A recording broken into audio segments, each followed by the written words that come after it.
किसी ने क्या खूब कहा है, एक सपने के टूटकर चकनाचूर हो जाने के बाद दोबारा उसी सपने को देखना और उसी सपने के लिए दिलो जान से मेहनत करने के हौसले को ही जिंदगी कहते हैं। हेलो फ्रेंड्स, मैं आपका होस्ट हाजिर हूँ आपके लिए एक बिल्कुल ब्यूटीफुल सी और प्यारी सी स्टोरी के साथ। वेल फ्रेंड, ये एक रियल लाइफ स्टोरी है और मैं आज जिनके बारे में बात करने वाला हूँ उनको आप लोग बहुत अच्छे से जानते हैं, उनसे आप लोग बहुत अच्छे से परिचित हैं। जी हाँ फ्रेंड, आज मैं बात करने वाला हूँ लक्ष्मी अग्रवाल जी के बारे में, जिनके ऊपर सन 2005 में एसिड अटैक हुआ था। लक्ष्मी अग्रवाल जी का जन्म 1 जून सन 1990 में दिल्ली के एक मध्यवर्गीय परिवार में हुआ था। उनका सपना बचपन से ही सिंगर बनने का था, लेकिन जानते हैं ना, कभी कभी किस्मत को वो मंजूर नहीं होता जो हम करना चाहते हैं। जब वो 15 साल की थी तभी एक युवक जिसकी उम्र 32 साल थी वो उन्हें शादी करने के लिए प्रपोज किया, लेकिन लक्ष्मी अग्रवाल जी उस समय मात्र 15 साल के थे, इसीलिए उन्होंने उसे मना कर दिया और वो अपने पढ़ाई पर ध्यान देने लगी। जब उन्होंने मना किया तो वो युवक दिन रात उन्हें परेशान करता रहता, उन्हें छेड़ता रहता, यहाँ तक कि वो स्कूल आते जाते टाइम उन्हें बहुत छेड़ता रहता। वो जानता था कि वो ये बात अपने घर पे नहीं बोल सकती, क्योंकि अगर उन्होंने ऐसा किया तो उनकी पढ़ाई वहीं पे बंद कर दी जाएगी और उनका सपना वहीं पे दफ़न कर दिया जाएगा। इसी बीच स्कूल की 2 महीने की छुट्टी होने वाली थी, तो उन्होंने अपने घर पे बात की, वो इन 2 महीनों में कोई जॉब करना चाहती, लेकिन घर वालों ने मना कर दिया। उनका मोटिव जॉब करना नहीं था, बल्कि वो जॉब के एवज में कुछ और सीखना चाहते थे, अपनी सिंगिंग को एक नई दिशा देना चाहती थी। तो उन्होंने घर वालों को कन्विंस किया और कैसे भी करके घर वाले मान गए, तो अपना सिंगिंग क्लास ज्वाइन कर लो। उसी बीच फिर उस लड़के का मैसेज आता है, उस मैसेज में लिखा रहता है कि मैं तुमसे शादी करना चाहता हूँ और तुम मुझे अभी रिप्लाई दो। लक्ष्मी जी डर जाती हैं और वो रिप्लाई नहीं देती हैं, उसे इग्नोर कर देती हैं। अगली सुबह जब वो दिल्ली की एक मार्केट से अपने घर जा रही होती है, तभी वो लड़का, उसका भाई और उसके भाई की छोटी गर्लफ्रेंड तीनों उनका पीछा कर रहे होते हैं और लक्ष्मी जी के पास आते हैं, उन्हें ज़मीन पे गिरा देते हैं और उनके मुंह पर पूरा का पूरा एसिड फेंक देते हैं। तभी कि वो वहीं पे चिल्लाकर बेहोश हो जाते हैं। उन्हें ऐसा लग रहा होता है जैसे किसी ने उन्हें जीते जी जला दिया। उनका चेहरा ऐसे जल रहा होता है जैसे कोई प्लास्टिक जल रही हो। वो चीख रहे थे, चिल्ला रहे थे और बार बार बेहोश हो जा रहे थे। जब उन्हें होश आया तो वो वहीं से चलना स्टार्ट करती हैं, लेकिन वहाँ पे आने जाने वाली गाड़ियों से लगभग 3 से 4 बार उनका एक्सीडेंट हो जाता है। वहाँ पे जो लोग खड़े थे वो बस तमाशा बीन खड़े हुए थे और उन्हें देख रहे थे और सोच रहे थे कि ये क्या हो रहा है, कब मरेगी। किसी को भी उनके ऊपर दया नहीं आ रही थी, कोई भी उनकी हेल्प करने के लिए तैयार नहीं हुआ था। उसी बीच एक अंकल जी आए थे जिनका नाम अरुण सिंह था। वो अंकल के हाथ में 2 लीटर की कोक की बोतल थी, उस बोतल में आधा बोतल पानी था। वो आए तो थे हमारी हेल्प करने, लेकिन जैसे उन्होंने मेरे फेस पे पानी डाला वो एसिड बहता हुआ मेरे सीने पे जा गया और उतने में मेरा सीना भी जलने लगा। तभी ही उनको अस्पताल ले जाया गया और उनको ऊपर करीब 20 से 22 बाल्टी पानी डाला गया। उनके पिताजी आ गए तो वो अपने पिताजी को पकड़ कर रोने लगे, लेकिन एसिड इतना गंदा था कि उनके पिता की शर्ट जलने लगी।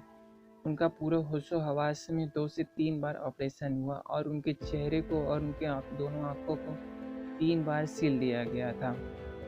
3 महीने तक उनका ट्रीटमेंट चला। 3 महीने के ट्रीटमेंट बाद उन्हें हॉस्पिटल से छुट्टी मिलने वाली थी, तो उनके घर पे जितने भी मिरर थे सारे मिरर्स को हटा दिया गया ताकि वो कभी भी अपना फेस ना देख पाए। लेकिन रश्मि अग्रवाल जी ने अपना फेस देख लिया और उन्होंने आत्महत्या करने के बारे में सोचा।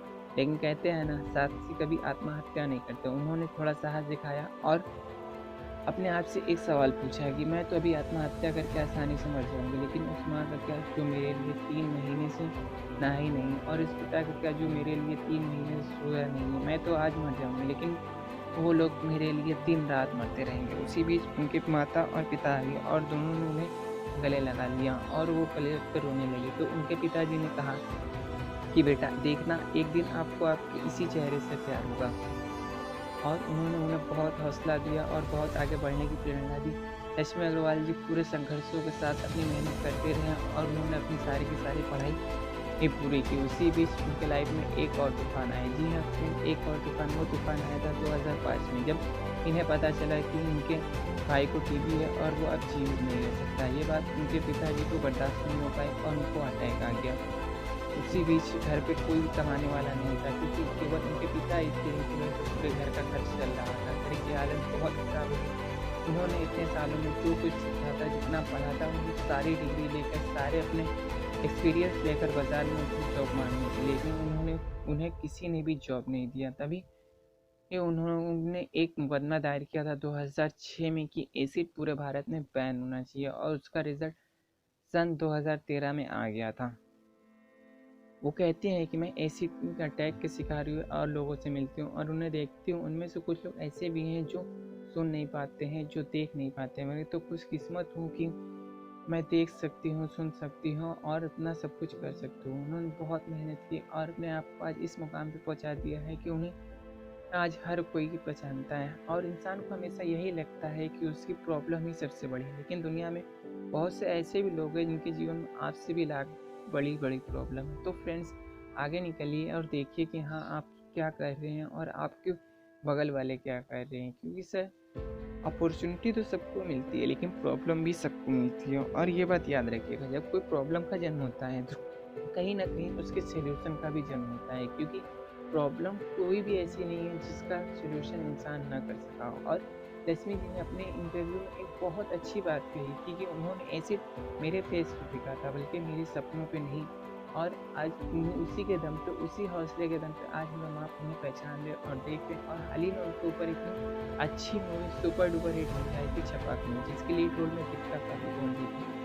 मैं फ्रेंड बस आप लोगों से यही करता चाहूँगा कि आप मेहनत करते रहिए, कभी भी ये मत सोचिए कि मुझे सफलता नहीं मिलेगी, क्योंकि सफलता एक दिन ज़रूर मिलेगी। और स्टोरी के एंड में मैं आप लोगों से बस यही कहना चाहूँगा कि चर्चा आज 10 में है, कल हज़ारों में होगी। चर्चा आज 10 में है, कल हज़ारों में होगी।